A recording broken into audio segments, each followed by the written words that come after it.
আপনাদের মধ্যে কেউ একজন আমাকে জিজ্ঞাসা করছেন যে আপনি নির্বাচন লড়েন না কেন। 2 নম্বর প্রশ্ন হচ্ছে, পশ্চিমবঙ্গে বিজেপি শাসনে আসলে বাংলায় কি সুখ শান্তি আসবে? আমি যদি নির্বাচনে জিতে পার্লামেন্টে পৌঁছে গেলেও ওই পার্লামেন্ট আমার নয়, ওই পার্লামেন্ট ওনাদের। আর এই পার্লামেন্টারি ডেমোক্রেটিক সিস্টেমে আপনি ভালো থেকে ভালো মানুষ পাঠিয়ে দিলেও উনি ওই কাজটা করবে যেটা হচ্ছে। আপনি একটা উদাহরণের মাধ্যমে বুঝুন। আর 2 নম্বর প্রশ্নটি আপনি এর মধ্যেই পেয়ে যাবেন যে বিজেপি কি আমাদের যোগ্য, বিজেপি কি পশ্চিমবঙ্গের যোগ্য? এই পুরো ব্যবস্থাটা একটা মোটর গাড়ির মতো। আপনি ড্রাইভার পাল্টাচ্ছেন কিন্তু গাড়ি ওইটাই থাকছে। আপনি প্রথম ড্রাইভার পাল্টাচ্ছেন, দ্বিতীয় ড্রাইভার আসছে, দ্বিতীয় ড্রাইভার পাল্টাচ্ছেন, তৃতীয় ড্রাইভার আসছে, তৃতীয় ড্রাইভার পাল্টাচ্ছেন, চতুর্থ ড্রাইভার আসছে। কিন্তু দুর্ভাগ্যবশত আপনি গাড়ি পাল্টাচ্ছেন না, ড্রাইভার পাল্টাচ্ছেন।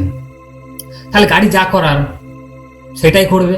তাহলে এই পার্লামেন্টারি ডেমোক্রেটিক সিস্টেমে আপনি একদমই আশা করে থাকবেন না যে টিএমসিকে সরিয়ে দেবো, বিজেপি আসবে, বিজেপিকে সরিয়ে দেবো, সিপিএম আসবে।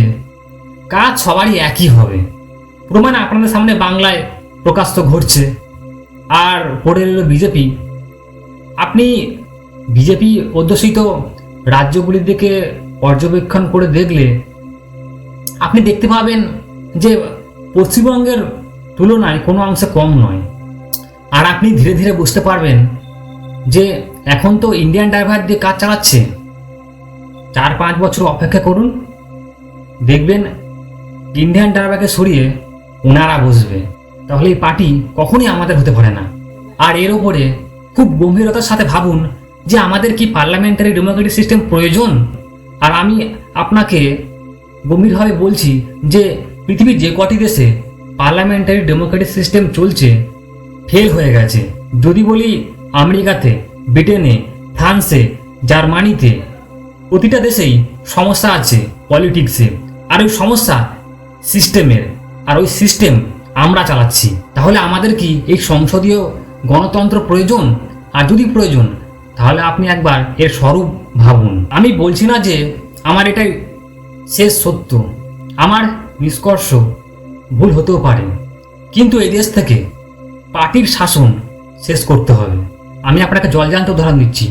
একটা ফ্যামিলিতে একজন বলছে টিএমসিকে ভোট দিবি, দ্বিতীয়জন বলছে বিজেপিকে ভোট দিবি, তৃতীয়জন বলছে সিপিএমকে ভোট দিবি, চতুর্থজন বলছে কংগ্রেসকে ভোট দিবি। তাহলে একটা ফ্যামিলির মধ্যে একতা বজায় নেই। আর এই সমস্যার কারণ শুধুমাত্র এই বিদেশি তন্ত্র। একটা পরিবারকে খণ্ড খণ্ড করে রেখে দিয়েছে। আপনি জানেন ইংরেজরা কিভাবে এই দেশটাকে ভেঙেছিল? সাম দাম দণ্ড ভেদ। সাম দিয়ে পারেনি, দণ্ড দিয়ে পারেনি, ভেদটাকে বরাবর চালিয়েছে এই দেশে। ভেদ নীতির মাধ্যমে তারা সমাজের প্রতিটা স্তরে প্রয়োগ করে সমাজটাকে খণ্ড খণ্ড করে রেখে দিয়েছে। গোটা ভারতবর্ষটাকে ধ্বংস করে রেখে দিয়েছে। আর এই ভেদ নীতি বর্তমানে আজকের পলিটিক্যাল সিস্টেম এই ভেদ নীতিটাকেই প্রয়োগ করছে। আর প্রতিটা ঘরে ঘরে সমস্যার সৃষ্টি হচ্ছে। আপনি এই পার্টিতে আসুন, ওই পার্টিতে আসুন, উদ্দেশ্য কিন্তু সবার একই, কিন্তু যুদ্ধ আলাদা আলাদা করছে। আর আমি জানি ভোট যে পার্টি থেকে দিয়েছি সেই পার্টিটা ক্ষমতায় আসার পর আমাকে তো ভুলে যাবে, আমাকে তো নমস্কারও করবে না। আর এই পার্টিটা ভোটের আগে প্রতিটা ঘরে ঘরে যাবে, হ্যান্ডশেক করবে, পা ছবে, গাধাকে বাবা বলবে, কেননা ভোট প্রয়োজন। আর ভোট পেয়ে চলে গেলে 5 বছর মুখ দেখা যাবে না। তাহলে এই পলিটিক্যাল সিস্টেম আমাদের নয়, ইংরেজরা আমাদেরকে শেষ করার জন্য এই পলিটিক্যাল সিস্টেম দিয়ে দিয়েছে। জয় শ্রীরাম।